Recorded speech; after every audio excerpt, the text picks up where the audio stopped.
There's no feeling more intense than starting over. If you deleted your homework the day before it was due, as I have, or if you left your wallet at home and you have to go back after spending an hour in the commute. If you won some money at the casino and then put all your winnings on red but it came up black. If you got your best shirt dry cleaned before a wedding and then immediately dropped food on it. If you won an argument with a friend and then later discovered that they just returned to their original view. Starting over is harder than starting up. If you're not ready for that, like if you've already had a bad day, then what you're about to go through might be too much. Feel free to go away and come back. I'll be here.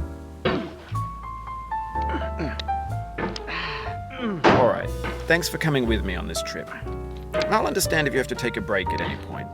Just find a safe place to stop and quit the game. Don't worry, I'll save your progress, always, even your mistakes. This game is a homage to a free game that came out in 2002, titled Sexy Hiking. The author of that game was Jazuo, a mysterious Czech designer who was known at the time as the father of B games. And B games are rough assemblages of found objects.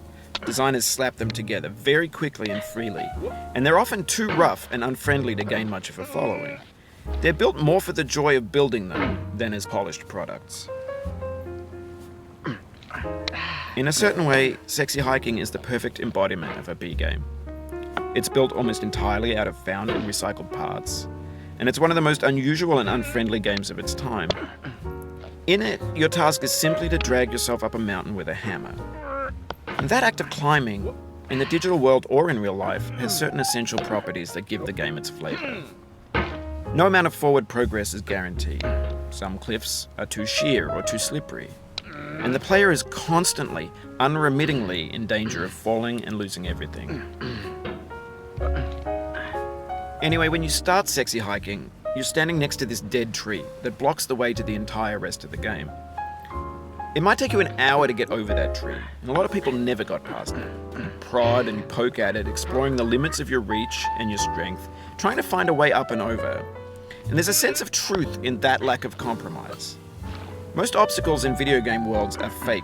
You can be completely confident in your ability to get through them once you have the correct method or the correct equipment or just by spending enough time. In that sense, every pixelated obstacle in Sexy Hiking is real.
Oh, you just lost a lot of progress. That's a deep frustration, a real punch in the gut.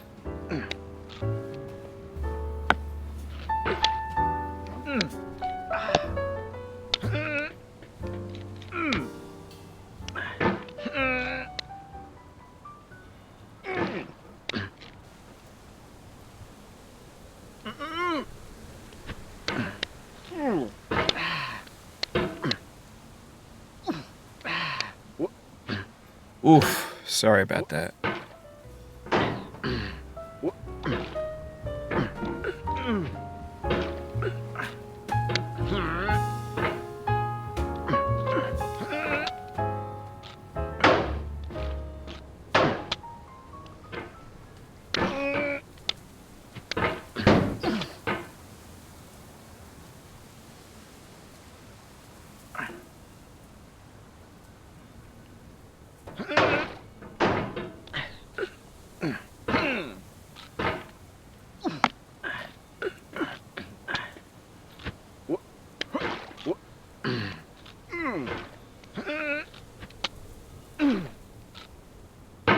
happen again. Keep on trying. Don't let it get to you.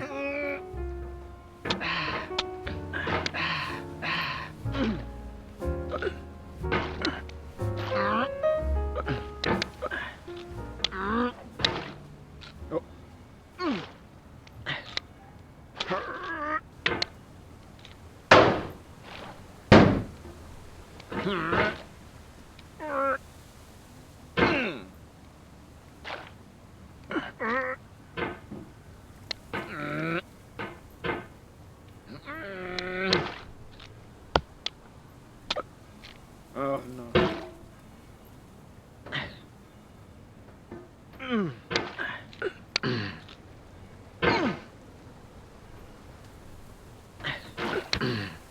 What?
The obstacles in sexy hiking are unyielding, and that makes the game uniquely frustrating. But I'm not sure Jazuo intended to make a frustrating game. The frustration is just essential to the act of climbing, and it's authentic to the process of building a game about climbing. A funny thing happened to me as I was building this mountain. I'd have an idea for a new obstacle, and I'd build it, test it, and it would usually turn out to be unreasonably hard. But I couldn't bring myself to make it easier. It already felt like my inability to get past the new obstacle was my fault as a player rather than as a builder. Imaginary mountains build themselves from our efforts to climb them, and it's our repeated attempts to reach the summit that turns those mountains into something real.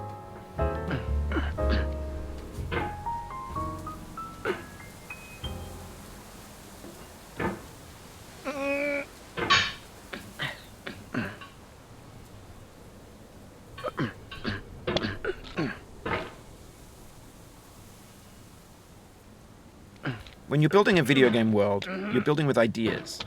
And that can be like working with quickset cement. You mold your ideas into a certain shape that can be played with. And in the process of playing with them, they begin to harden and set until they're immutable, like rock. And at that point, you can't change the world.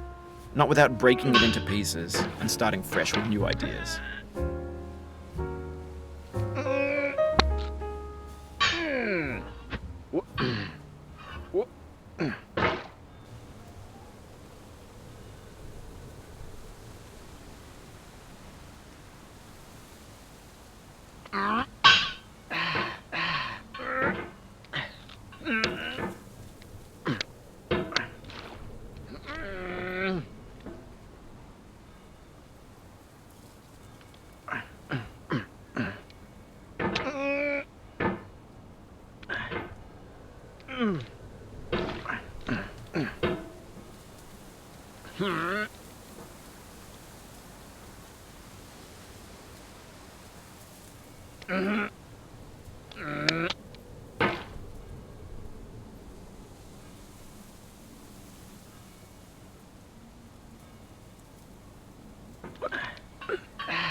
Everyone the fuck.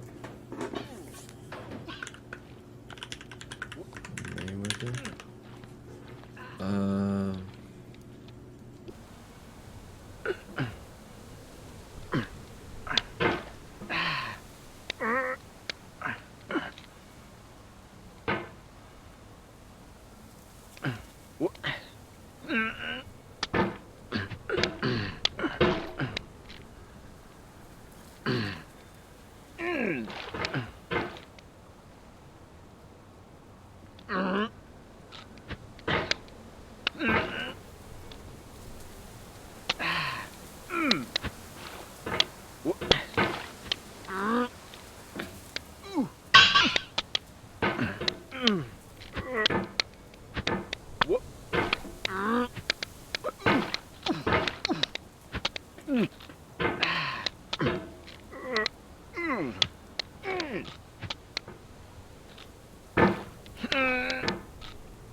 This thing that we call failure is